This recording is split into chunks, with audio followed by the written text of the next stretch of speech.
We have another question from our audience here. Mike Hugo. Mike? Senator Sasse, great to see you thriving here. Thank you. 37 years old. I was diagnosed with glioblastoma. I had two little daughters, 5 and 7 at the time. I'm 4 years out. Now they're 9 and 11. Went through a clinical trial, and I'm at 1 out of 1,000 patients, and doing that with Optune. Wow. You did the Right to Try bill. You co-sponsored the Right to Try bill years ago. And are you aware that almost no one is actually getting that treatment? So the treatment I got and the treatment that you got in the clinical trial, unfortunately, no other Americans can get it because of the bureaucracy. Yeah. So let's say two human things first, and then let's dive at the thrust of your question around experimental science. First of all, I'm sorry about your disease, and I'm not just sorry for you, but for your family and your daughters. It is a hard thing to see Dad going through what you're going through, and I hope you get very meaningful and thick time with them, and that they remember the fight that you're putting up. So just at a human level first. My view as a kind of one cheer for government kind of guy is there are lots of ways we can fall off cliffs. No government, terrible idea. Too much government, terrible idea. No government doesn't understand that the world's broken and there's somebody who wants to take your life and your liberty and your stuff, and we should have shared infrastructure projects around not just roads, but drug development and cancer research as well. Too much government is a government that tries to homogenize every question and think a bureaucracy can find the right one set of rules. My view, and as somebody who's blessed now that I've been regrowing a lot of skin on my face the last 10 days, but from 3 weeks ago until 10 days ago, I wasn't very presentable in public because I had skin just crumbling off my forehead, scalp, nose, cheeks, tongue, and I was bleeding everywhere. That was a byproduct of a drug that I'm on that is doing amazing things. I am grateful for this drug. I want more people to have access to this drug, and people may make different decisions about how much side effect they're willing to endure. I'd rather decentralize a lot more of those decisions to individuals, patients, and their care providers rather than one-size-fits-all rules at the FDA. Again, lots of great Americans who work at the FDA. I just think we tend to dial it a little too tight on the idea that Washington should be in charge of who gets access to these drugs, and especially experimental drugs. We can just do the math around more experiments are going to yield more great outcomes at a population health level. I'm glad it's working for you right now, but 5 and 10 and 15 years from now, it isn't just my clinical trial or your clinical trial.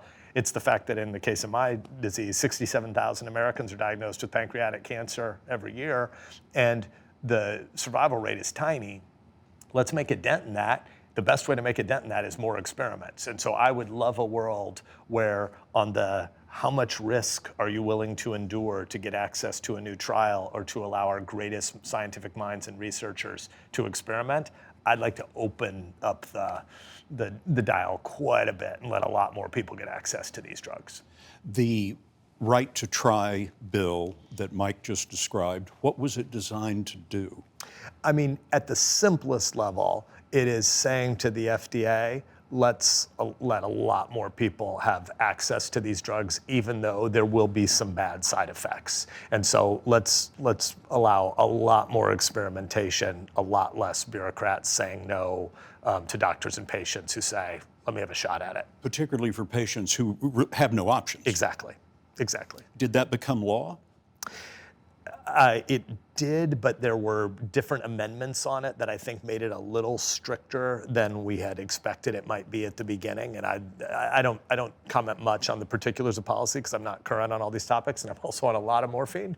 But in general, I'd like to see the FDA open it up a good bit. Let's air it out a bit. You're on a lot less morphine than you were before. That's true. And because I'm fascinated, give me 2 seconds to tell you about this drug.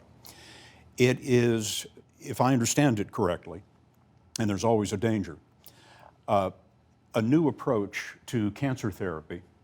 It's not a systemic poison, if you will, like so many chemotherapy drugs are. This is a drug that is like a jamming device.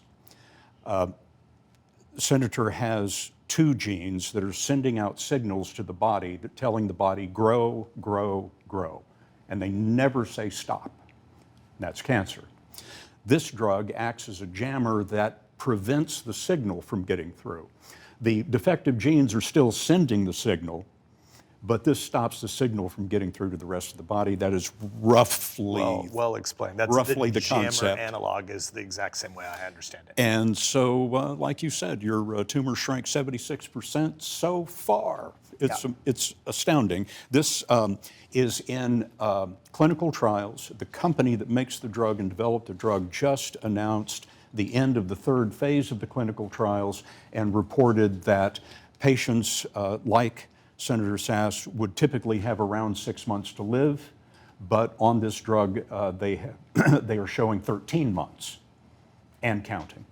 So a wonderful thing. Glorious bit of science, and a whole bunch of families that, like yours, get a lot more months together. We're all on the clock, but man, there's a difference between 13 months and 4 or 6. 2 daddy-daughter dances that Amen. no one said I would ever make. Amen. Those memories are for a lifetime. Well done, Mike. Thank you for that great question.